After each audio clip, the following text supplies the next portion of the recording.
Checking everybody. Welcome to another edition of the Orange Bloods Texas Football YouTube channel. I'm Geoff Ketchum, joined by Anwar Richardson. Do that thing that we always ask you to do. Like the button if you like the video, hit that like button, and we always want you to subscribe.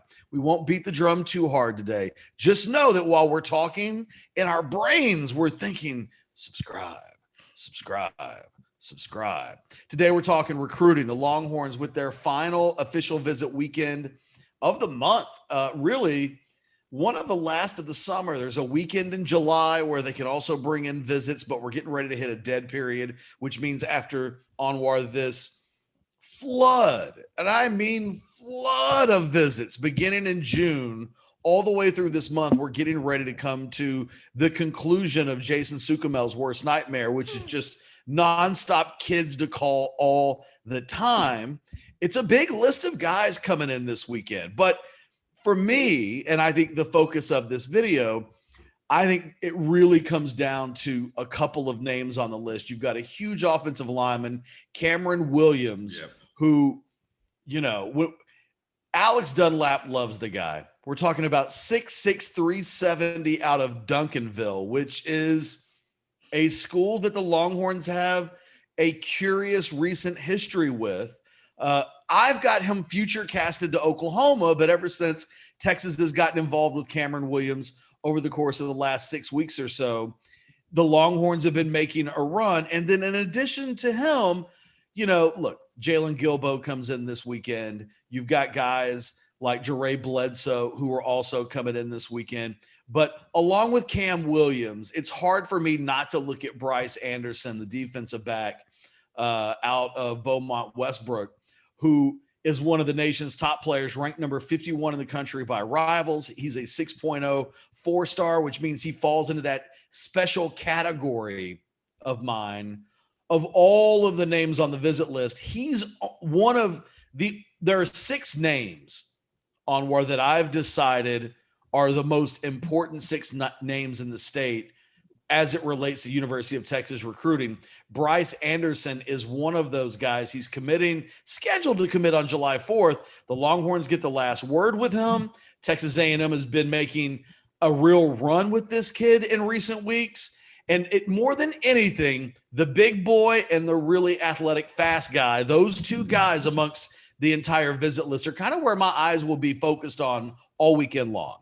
Yeah, and you know, the Cameron Williams things is definitely intriguing because we've been talking about him for the past couple of years, right? And there was a thought process too, like with, you know, Quindon Jackson, right? And maybe that kind of creates a little bit of a pipeline there with a guy like this down the line, because that's how long we've been talking about him, and the need for Texas Catch is to do better from an offensive line recruiting standpoint. Like you do the numbers, you've done them for years. As people who are new to this YouTube channel who may not be on Orange Bloods, and we hope through us talking about this at some point, especially in August when we have some specials, you'll subscribe. But Catch, you've outlined for years how they need to improve from an offensive line recruiting standpoint.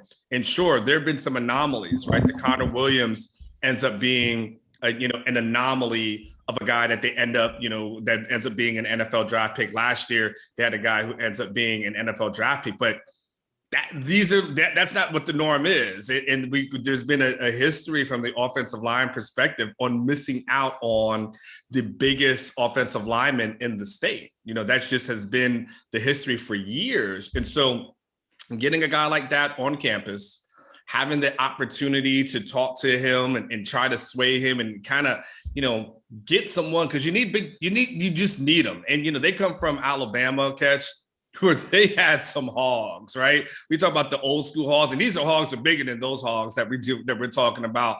But to be able to, get those kind of offensive linemen that they had at Alabama that you're talking about, from that 320-ish to 360-ish or more, but athletic, we got to get him. I remember, Catch, when I worked in Tampa and John Gruden was the coach there, the one thing he would tell us as relates to the NFL draft was, whenever you have big and athletic offensive linemen, you've got to take them.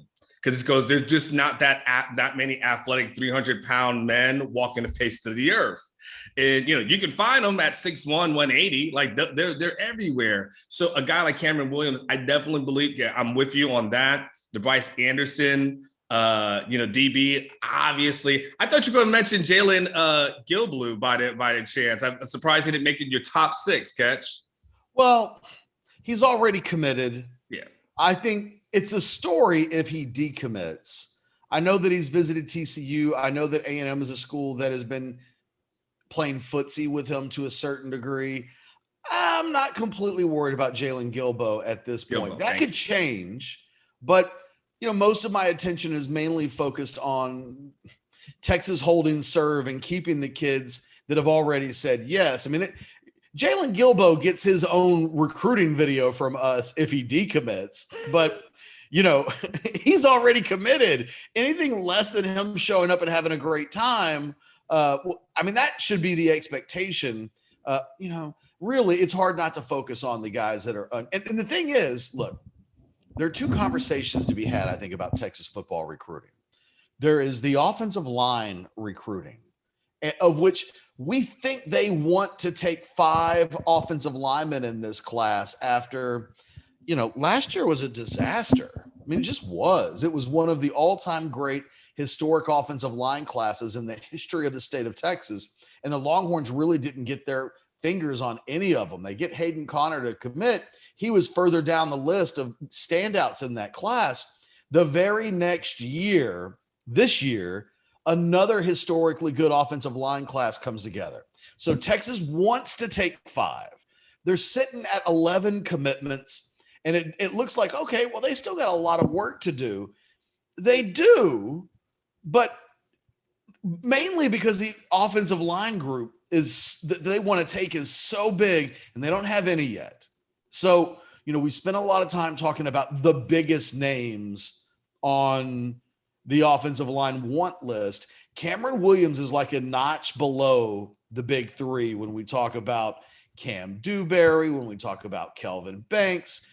He's not quite at that 5-star level, but he's a guy that Alex and I like a lot. He is, I think, a mid-tier 4-star guy. He's a notch below elite of the elite. And if Texas is going to build a 5-man class, I think the hope is to have a couple of 5-stars as part of that group, right? So you'd love to be able to have a guy like Banks commit before the end of the summer is over, get another 5-star guy, but then you still need to be able to get 3 other offensive linemen in this class.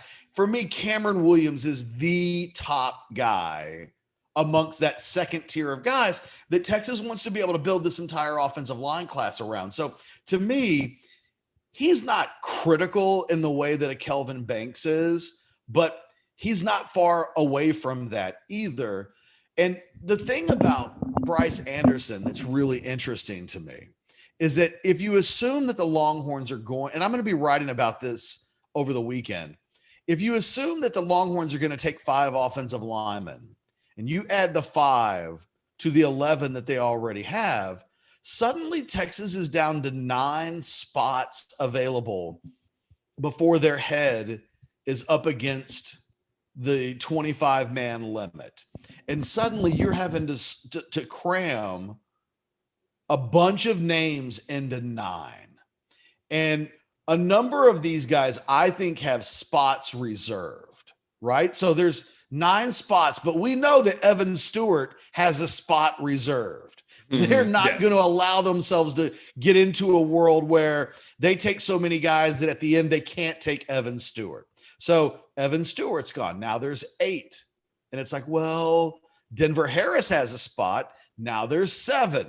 You can do that, that you would assume they want a couple of defensive linemen. You would assume that they want a linebacker. They're bringing in another kid this weekend who is a tight end in theory or in practice when you look at Arliss Boardingham out of California. If you take that guy, a spot is gone. So there are 2 ways to look at this class. There's the offensive lineman portion, of which they have none, and there's lots of room for offensive linemen to find a way into that puzzle. And then there's everyone else.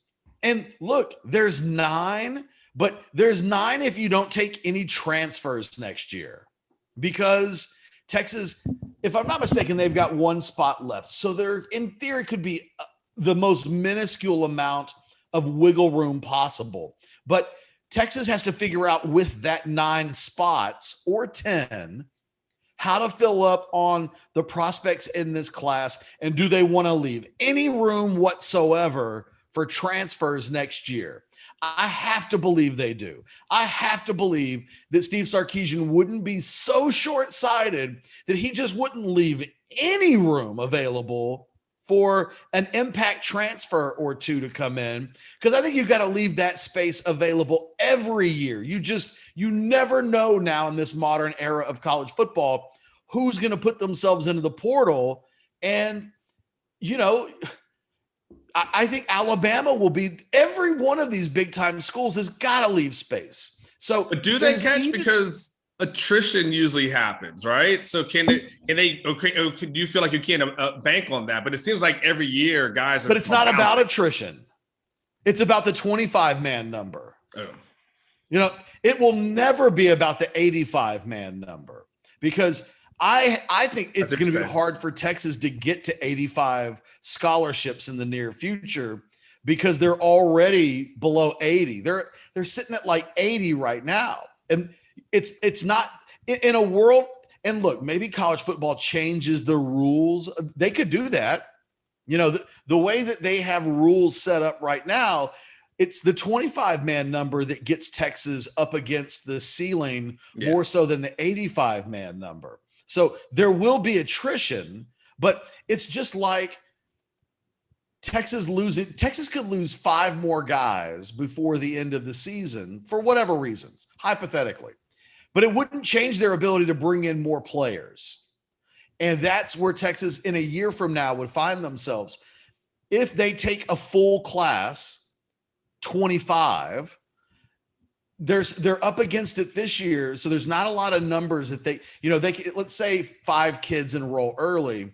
In previous years, you could slide those 5 kids into the previous group from an accounting standpoint, and it would allow you to have more room to bring new players in. That Texas is so up against the 25-man number this year means they won't have a lot of wiggle room to put players in this class into last year's numbers. It's going to be think of it like this. It's a hard salary cap. Sure. Texas this year has been playing with a little bit of soft salary cap because they've been able to move players into a previous year from an accounting standpoint, which has allowed them to bring in transfers and things like that. Remember, both Tom Herman and Steve Sarkisian essentially entered 2021 saying we've got 8 or 9 spots available that we can take kids in. That was the number that Herman gave at his December 15th press conference on signing day number 1. And then Steve Sarkisian gave the exact same number. Well, they've used all those numbers, right? Like that's what allowed them to get Xavier Worthy. That's what has allowed them to bring in every transfer that they want to bring in. If they want to leave themselves in a position where next year they can take a freshman All-American who's in the portal, you got to leave space. And if you do, it just means that there's a spot or 2 fewer in the recruiting class than it looks like on paper. If Texas takes 5 offensive linemen and they want to leave room for 2 transfers next year, and that's a pretty small number, we're just going to take 2. We're going to leave space for 2.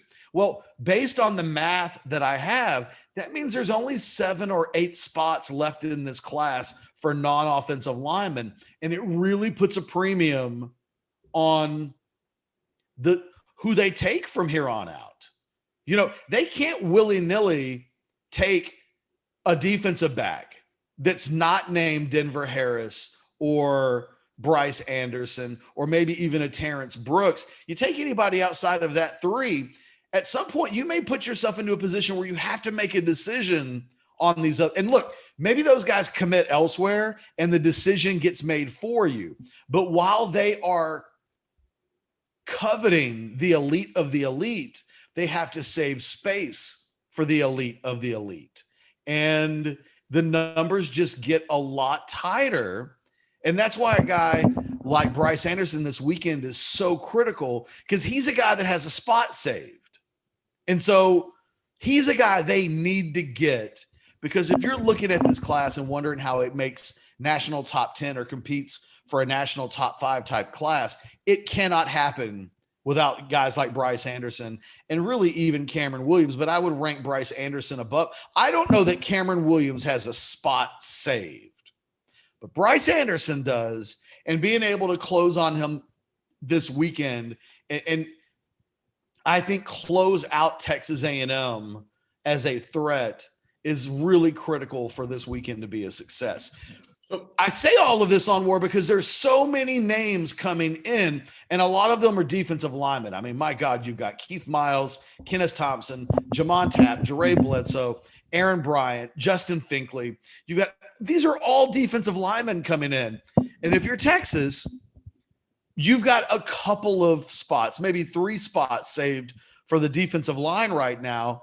If one of those guys commits, suddenly that's one less spot.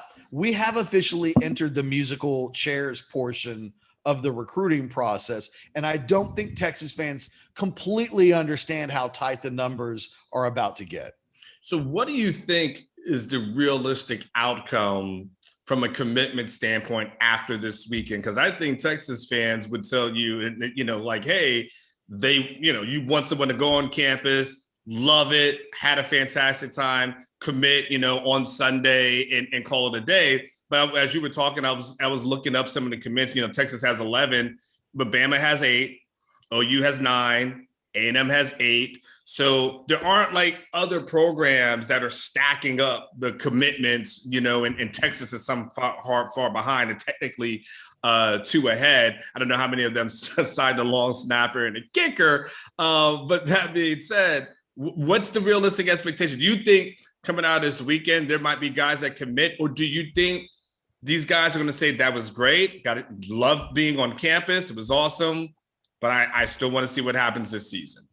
Well, look, Cameron Williams has been talking about committing on July 1st for more than a month.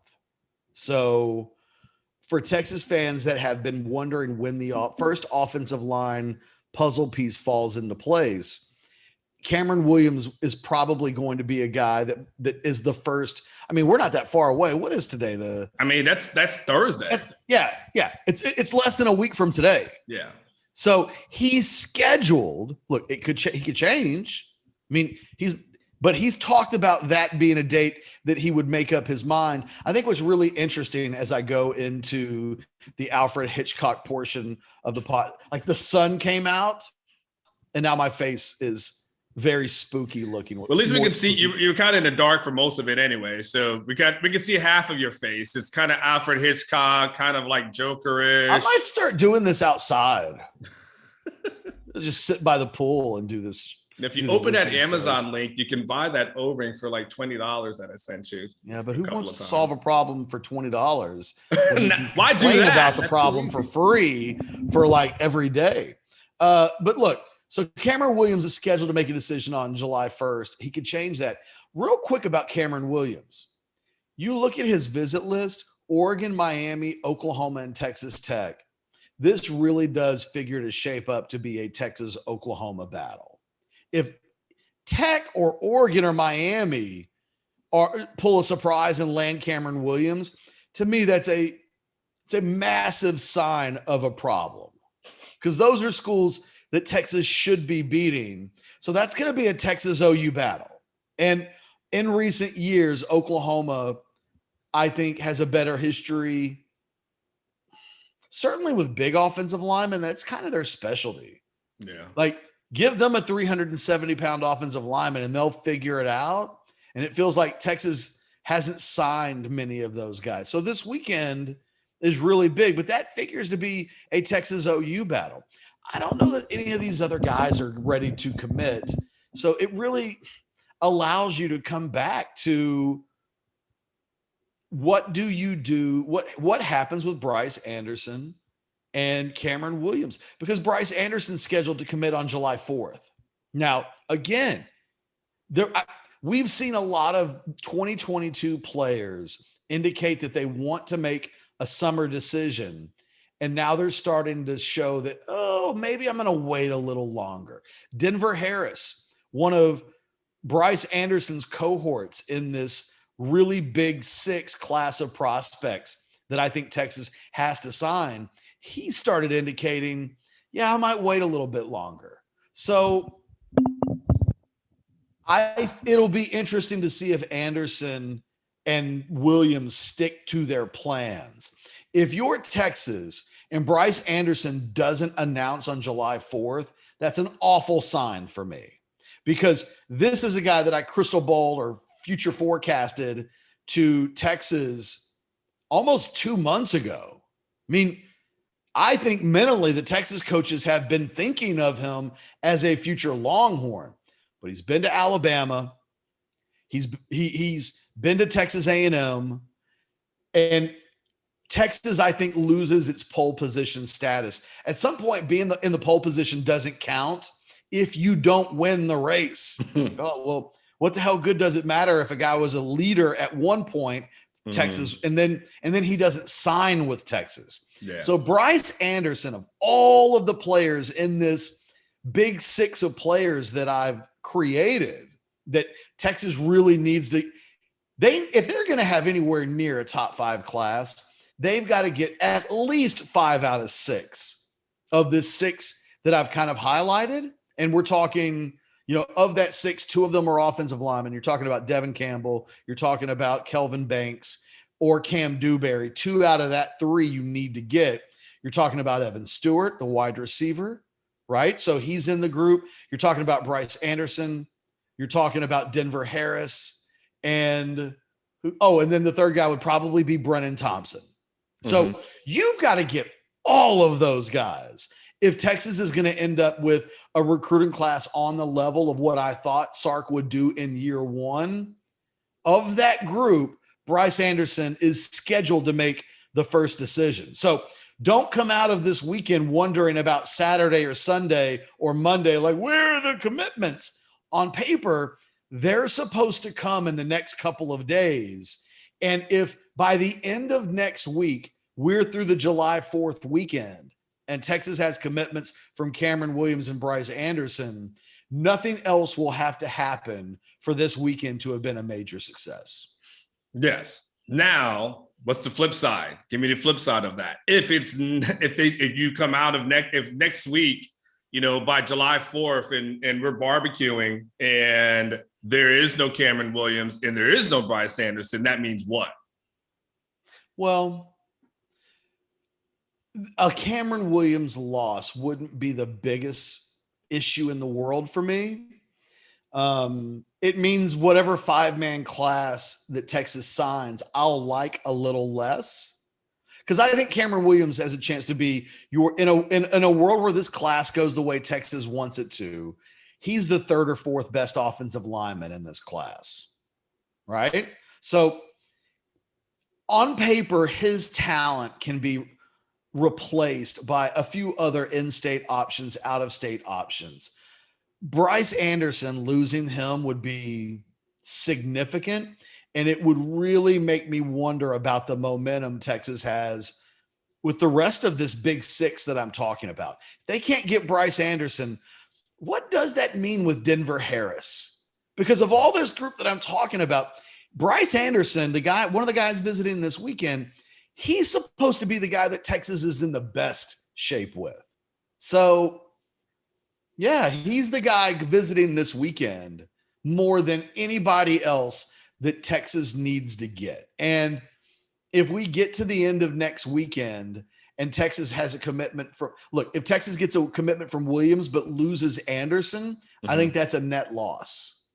Consequently, if they get Anderson and they lose Williams, I think that's a net win. But, the goal is to get both of those guys, because if you're getting Cameron Williams and he's either the 3rd or 4th best, look, there's a world where Texas doesn't get 5-star offensive linemen. Like Kelvin Banks goes to A&M, Devin Campbell goes somewhere else, Cam Dewberry goes to A&M, and now Cameron Williams is as important as any player in the class. So his importance is somewhat muted by the optimism of being able to get Kelvin Banks and Devin Campbell. Yeah. But whoo boy, if they were to lose in future weeks and months the 5-star targets on their board, then we might look back and go, hey, Ketch, you remember when you said that Cameron Williams losing him wouldn't be the biggest issue in the world? I'd probably want to amend those remarks in a world where Texas isn't getting its very top targets, because he's in that tier below that, honestly. But, you know, they're going to need to sign 3 guys in that tier below the 5-star guys. And to me, he's the best of that bunch. All right. So the last thing I'll say on this subject, and thank you for, you know, breaking it down and using your expertise in recruiting in this conversation helps not only myself, but all the viewers. You know, this is what Sarkisian is here for. Like when Tom Herman was here, you know, one of the things that they hired him, you know, they fired him for was because recruiting really just kind of started dying, you know, and he started losing guys, and, you know, Sarkisian was hired to give a bump. Now, I think the positive thing for Texas fans that they've got to be able to say is, like, you have the attention of all the top-notch elite guys. Like, you have their attention. A year ago, you may not have had their attention. And a year ago, you probably don't get these guys on campus, right? Just because of where everything was from a program standpoint, just wasn't going the way that any of the elite recruits, top recruits wanted. So if you're a Texas fan, Longhorn fan, you got to say, all right, look, at the end of the day, you don't have them. Ketch has done a great job of outlining all the scenarios. You know, what happens if you don't get them, but what happens if you do get them, the time frames of all that. But to know that, hey, you still have their attention. They're still interested. You're still in the ball game. You're further along now than you probably would have been a year ago. Says a lot as far as where, like, the program is. But now this is where there's a closing portion of it, right? They're there. You got invited to the party, but, you know, at some point you've got to be able to do something special while you're there. And so now they're there. They've got the attention, but now they've got to take that next step, the next, you know, level of getting these guys in the fold and finding ways to convince them to come. You know, you always talked about Ketch the first year bump. You know, usually guys get that pass in year one. And so Sarkisian and his crew comes in, and they should be able to say, okay, certain things may or may not have happened, but, and I know Sarkisian was hired at kind of a weird time frame, because he kind of get the first year, the transition class is kind of his, but he only has a couple of weeks to work with it. So that's fine. But, you know, this is that year where you've got to make that impact, because if you don't, and you don't have the results on the field, if you're at that, you know, we've talked about, you know, the 8-4, 9-3 mark, that may not move the needle going forward. So big weekend for them. The staff has everyone's attention. And now, you know, it's just about, you know, enter Sandman, you know, so Mariano Rivera, you got to be a closer. Well, and I would just say 2 things, and I'll finish up with. I think one of the low-key things about the Cameron Williams situation is he is scheduled to make an announcement in 6 days. So if he sticks with that and he commits to Texas, what it really does is, you know, that Texas is saving 2 of those spots, at least 2. I mean, you know, they've made some progress on Cam Dewberry. So it may be that they have 3 spots reserved. And look, it sounds crazy to say, well, go sweep the board of the 5-star offensive lineman. That's not likely to happen. But Texas is probably putting themselves in a position where they'd like to be able to get all 3. So if that's the case and Cam Williams commits, now in this 5-man class, at the fewest, there's really 1 spot left for the Connor Robertsons and the Cole Hudsons of the world, and the Jacob Sextons and the guys that they've been bringing in on the offensive line. That spot may grow, but it may not. So what you see with Cameron Williams is, if he commits, I think what it does at that point is it does put some unintentional pressure on these other offensive linemen to make sure if they want to play at Texas, they get their spot reserved. because the way it feels right now, Texas doesn't have any commitments, and at least among the offensive line. But once the first guy comes in, I think you'll start to feel amongst all of the guys that aren't 5 stars, okay, now Texas either has a spot or 2 at most available for me. That feels a lot different than I can take my time because they don't have anybody committed. So if they get Cameron Williams, I think we may see an offensive lineman commitment occur pretty quickly afterwards in the month of July, because it'll be a now or never. If we take this guy, there may not be room for you. And so first of you or Cole Hudson to commit potentially, ends up being a real thing in time. We're just not there yet. But the moment that Texas, I think, fills a slot, there will suddenly be more urgency in the offensive line recruiting to make sure that guys who are on the second half of that 5-man class and not the top half to make decisions. The other thing that I would quickly say, when you look back at last year's, when Tom Herman came in and had his transition class, he had quite a few guys that they came in and they added Sam Cosmi. They stole him from Houston. They came in and they got Daniel Young. They came in and Toneel Carter, right? Like they came in and did. I'd have to go look it up real quick. How many? I'm looking it up right now as you're talking. I'm trying to remember how many it was that he signed once he showed up. But you had Jamari Chisholm, you had Jordan Pouncey, you had Sam Cosmi, you had Gary Johnson, you had Max Cummings, Marquez Bemidge. They came in and got some dudes. Reese Littau, Kerstetter, Cade Brewer, Daniel Young. Like the majority of that class, the overwhelming majority of that class arrived after Tom Herman showed up, right? So his transition class included 1, 2, 3, 4, 5, 6, 7, 8, 9, 10. He signed 12 guys committed 12 guys and then signed them between the time that he arrived and signing day back in 2017. So that transition class was really his. When you look at last year's recruiting class, two guys. You're talking about Xavier Worthy, who commits and signs right after the spring game. And then you're talking about David Abaria, the kid who was committed to Notre Dame and shows up as a defensive end outside linebacker prospect for the Longhorns. Everybody else committed to Tom Herman and was a Tom Herman guy. So this, I don't even know how fair it will be to call the 2021 class a transition class for Steve Sarkisian. That's really not his class. This is his first real class, and it means that there's a lot of firsts, and I think there's a lot of pressure because up until now, we didn't see Sarkisian's hire make a big impact at the end of the 2021 recruiting cycle. It just didn't happen. I mean, from the time he was hired in early January until signing day in February, they added 1 player. And so it just makes, I think, this class even more important because other than those 2 guys that I mentioned, Steve Sarkisian hasn't yet, other than the transfers, been able to put his stamp on this roster. He doesn't have his guys.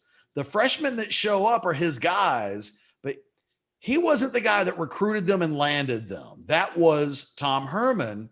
So when we look at Cameron Williams and we look at Bryce Anderson, to me, there's a little bit more of an added pressure, both on Sarkisian and the assistant coaches, because this is their first group of guys. This is, just real quick, when Sam Cosmi flipped from Houston to Texas, and Tom Herman showed up for his first training camp, his offensive line coach had his guys, a couple of them.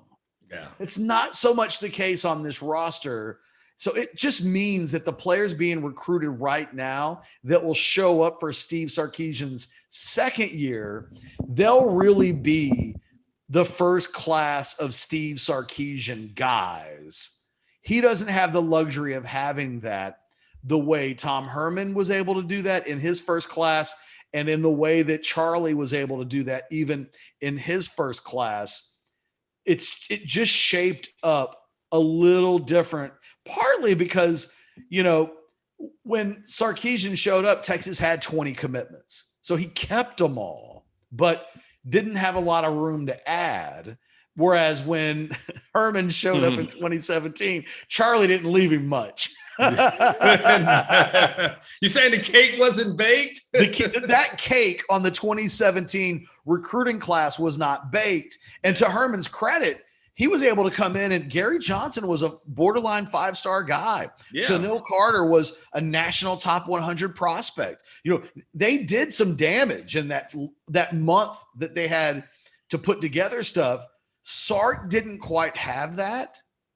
And it is a little interesting that he wasn't able to really do it in recruiting to close out the 2021 cycle, which means that now 6 months, 7 months have gone by, and we're waiting him to really get on a run in the 2022 cycle.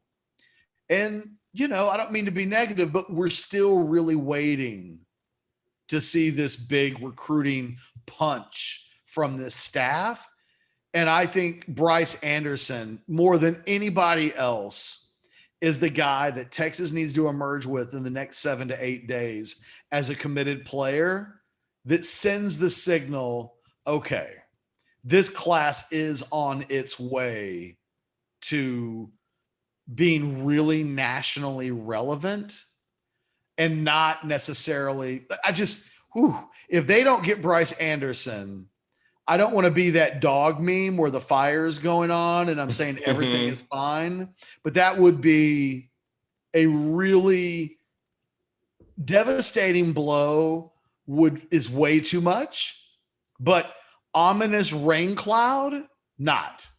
At that point, it's like they didn't get the guy that for the last couple of months everybody has thought they would get. He really counts. Now, as we move into July and August and September, there's a little bit of a rain cloud following the rest of the truly elite of the elite prospects. So Bryce Anderson has spent the month having programs make him feel really important. He's not more important to any other program as much as he's important to Texas. They've got to show him that, and they got to be able to close the deal. It becomes alarming if he says, I've changed my mind. I'm not committing on July 4th. I'm going to wait a little bit longer. That will have been the second time he's done that to Texas, where they thought he was going to commit earlier and he didn't.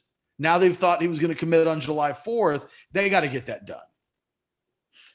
So you're saying heavy emphasis on those meals, heavy emphasis on the restaurant, heavy emphasis on showing them that Austin is amazing.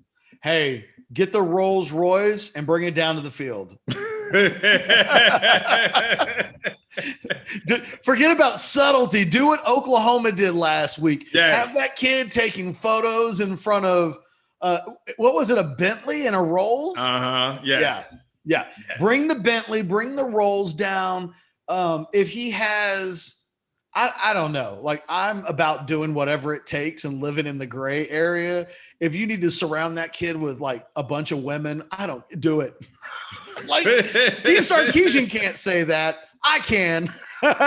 Make sure whatever he's into, he sees on this visit, because it really is critical. And, I think this being the last visit weekend and he being really, for me, Bryce Anderson's the only critical of critical prospects that they need to sign from this weekend. It's not to say that Cameron Williams isn't a really great prospect, but there's a significance to Bryce Anderson's commitment that is about statement making. Yeah. And he's a kid, if Texas is going to be making statements, they've got to land that kid. And with all due respect to Cameron Williams, not the kids who are also visiting Texas Tech, Oregon, and those types of schools in addition to Oklahoma and Texas. You land Bryce Anderson, you've beaten Alabama, you've beaten Texas A&M, and there are more recruiting battles to come where those two schools are central to what Texas has to defeat. So getting Bryce Anderson means you've accomplished that thing in beating Alabama and A&M that will ultimately define how good this class is. That's why that one is really important. It's as much about who he tells no to as who he says yes to. And it just so happens with way too many kids in this class, it's not going to be a Texas OU battle. It's going to be a Texas versus Alabama and Texas A&M battle, and or Florida. Throw them in the mix as well. This staff has to prove head to head that they can consistently beat those kids, especially once those kids start taking visits and it's apples to apples. And, you know, that's where this work in this class has to get done. And they just haven't done it yet. And Bryce Anderson will be on paper the first guy that's a prove it or lose it scenario. And Texas has to prove it. Look, for myself and Anwar Richardson, again, hit that like button. I think I don't want to be too bold. I think we did a good video. I think we could absolutely justify your like. I hope we can justify your subscribing to the channel. Can't wait till Monday's Overreaction podcast. Woo! Probably the most popular podcast we have on a weekly basis on the Orange Bloods channel. So if you enjoyed this one and you've never seen one of those, we'll go into our library and check out this past Monday's video, but we'll have that on Monday. But for myself, Geoff Ketchum in red, and for Anwar Richardson in blue. Crips and the Bloods, apparently. Hey, making it work, getting down together. We'll do it again on Monday. You guys have a great weekend. Later.